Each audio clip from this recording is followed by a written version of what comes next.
बोलिए, क्या घटना हुई है? मैं लड़की का मामा हूँ। ये लड़की गई थी चिकन की दुकान पे अंडे लाने को। चिकन वाले का नाम है शेख रियान शेख मुख्तार।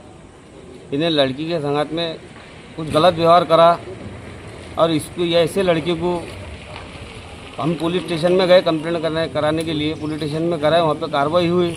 पर अब हमारा ऐसा बोलना है कि वो लड़के को जल्द से जल्द कार्रवाई उसको फांसी की सजा होना चाहिए।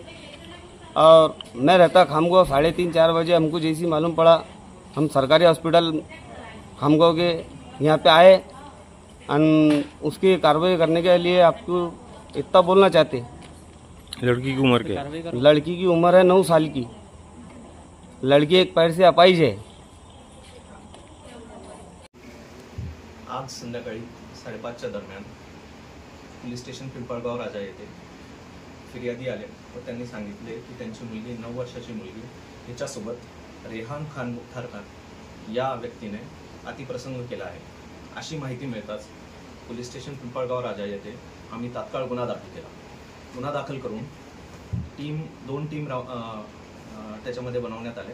त्याच्यामध्ये एक टीम हे आरोपी जे आहे त्याला शोधण्याकामी आम्ही रवाना केली। तसेच दुसरी टीम घेऊन पोलीस स्टेशन च्या हद्दीमधील जी पीडित आहे तिची मेडिकल टेस्ट व इतर कारवाई करण्यासाठी आम्ही रवाना केली। या कारवाई अंतर्गत आम्ही सर्व कॉल डिटेल्स चेक केले। तसेच सीसीटीव्ही फुटेजेस असतील किंवा इतर आमचे जे काही सोर्सेस आहेत त्यांच्याकडनं माहिती मिळताच तात्काळ आम्ही अराउंड 8च्या दरम्यान आम्ही आरोपीला अटक केलेले आहे, त्याच्या ताब्यात घेतलेलं आहे। तसेच इतर जी काही कारवाई आहे, लीगल प्रोसिजर्स आहेत, मेडिकल टेस्ट आहेत, एक्झामिनेशन आहे, तेही कारवाई त्याची चालू केलेली आहे। तसेच बुलढाणा शहरातनं आम्ही फॉरेन्सिक टीम बोलवून जे काही पुरावे आहेत, सायंटिफिक पुरावे आहेत, ते गोळा करण्याची प्रक्रिया देखील आम्ही तात्काळ पूर्ण केलेली आहे आणि लवकरात लवकर या गुन्ह्यामध्ये आम्ही चार्जशीट दाखल करून जेणेकरून पीडितेला न्याय मिळेल याची आम्ही तजवीज ठेवली आहे। धन्यवाद।